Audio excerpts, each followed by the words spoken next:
Welcome, everybody, to On This Day on the Grueling Truths Sports Network. I'm your host for On This Day, Mike Goodpaster, and today we're going to talk about February the 9th, 1976. What was so special about February the 9th, 1976? It was the day Oscar Charleston, former Negro League superstar, was elected to the Major League Baseball Hall of Fame. Now, in the year 2000, Lee Blessing's play Cobb opened in New York and immediately attracted attention by provocatively placing another man into the context of Ty Cobb's combative and talented life. In the play, Oscar Charleston, who played for 10 teams in the Negro Leagues between 1915 and 1954 and was known among other things as the Black Ty Cobb, came on stage at the beginning of the play and proclaimed that nobody really knows anything about him, and because he was always compared to Cobb, he will become the interpreter of Cobb's life. Now, as the play progresses, Charleston haunts and taunts Cobb, reminding him that the Negro Leagues also had Hall of Famers like Josh Gibson and Satchel Paige. How, Charleston asked, could Cobb call himself the best without having gone up against them? And more to the point, without having gone up against Charleston. When Cobb opened in Pittsburgh, the actor who played Charleston told the Post-Gazette that he had done some research on his character and concluded that Charleston was just as combative and driven as Cobb, adding, "I don't know that I would have liked him." Charleston was not the Black Ty Cobb, but rather, as one sports reporter put it, Cobb was the white Oscar Charleston. The play relies on the fact that nobody seems to know much of anything about Oscar Charleston, a man who ended his career with a lifetime batting average believed to be in the neighborhood of 375. Negro League stats are kind of sketchy at best. And who in 1976 was elected as the 157th inductee and the 7th Negro Leaguer enshrined in the National Baseball Hall of Fame. He died October the 6th, 1954, just short of his 58th birthday. Now, Oscar McKinley Charleston was born in Indianapolis, Indiana in 1896. He broke into baseball in 1912 when he ran away from home and joined the U.S. Army, playing with the Negro 24th Infantry in the Philippines. He was only 15 years old, but that was old enough to enlist in those days. After a stint as the only black player in the Manila League, he returned to his hometown, where in 1915 he signed with the Indianapolis ABCs at a salary of $50 per month. At the end of that rookie season, Charleston ended up at a shoving match in which he punched an umpire and was charged with assault. He apologized, but had set the tone for a career in which he was both feared and fearless all at the same time. Cool Papa Bell told John Hallway, a historian of the Negro Leagues, that he once saw Charleston rip the hood off a white-robed Ku Klux Klansman and then dare him to say something. Ted Page, who played with Charleston, gave Hallway an eyewitness account of a brawl in the Cuban League that ended with Charleston duking it out with members of the Cuban army who had come on the field to subdue him.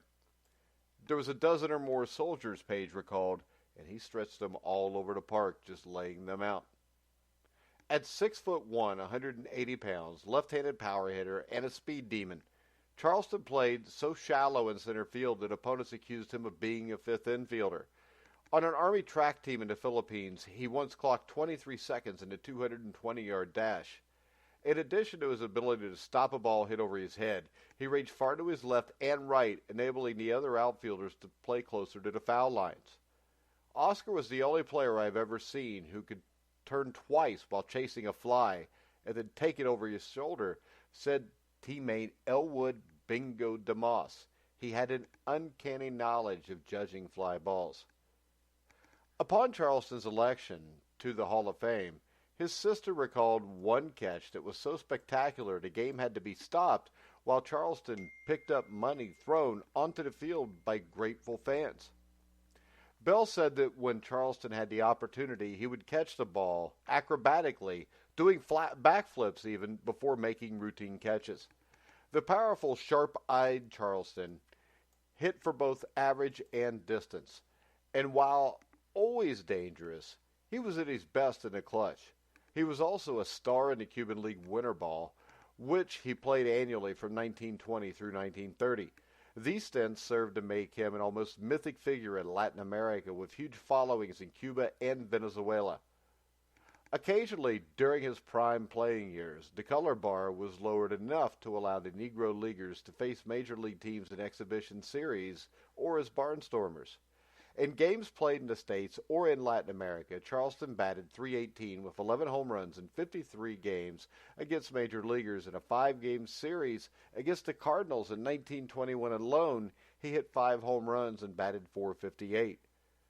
Legend has it that on 3 occasions during the season, he reached first, informed the Cardinals pitcher that he would steal on the next pitch, and succeeded in all 3 cases.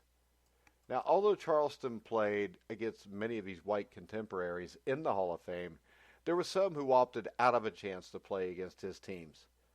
An instance of that is in 1922 when Charleston's Indianapolis ABCs challenged the Detroit Tigers to a 3-game series. Only Ty Cobb chose not to make the trip. These events allowed the best major league managers and writers to see Charleston up close in person in action.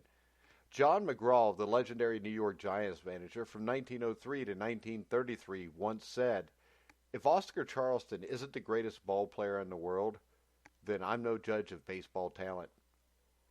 The legendary sports writer Grantland Rice wrote a column on Charleston titled "No Greater Ball Player." In it, he stated, "It's impossible for anybody to be a better ball player than Oscar Charleston." For those who played with him, the praise is equally impressive. Oscar Charleston was Willie Mays before there was a Willie Mays. And that was a comment made by Double Duty Radcliffe, who said that shortly before his death in 2005. Now, he had one exception. The exception between Charleston and Mays was, he says Charleston was a better base runner, a better center fielder, and a better hitter. Satchel Paige called Charleston the greatest baseball player he ever saw. In 1945, Charleston went to work for Branch Rickey as manager of the Brown Dodgers of the short-lived United States League, an experimental league of 6 teams formed as cover for scouting Jackie Robinson and other African Americans. In this role, Charleston urged Rickey to sign a genial and talented young catcher named Roy Campanella, who would follow Robinson into the Hall of Fame. When Robinson joined the Brooklyn Dodgers in 1947, it was the beginning of the end for the Negro Leagues. As the Negro Leagues' talent slowly migrated to the majors, their fans followed. In 1951, as manager of the Negro Philadelphia All-Stars, Charleston witnessed the unraveling as a doubleheader at Shibe Park was canceled because there were only 15 people in the stands, and 10 of those were white scouts from the major leagues.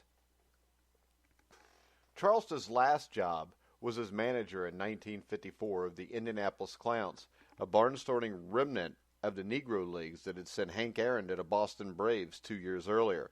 With Charleston at the helm, the Clowns were crowned champions of the depleted league.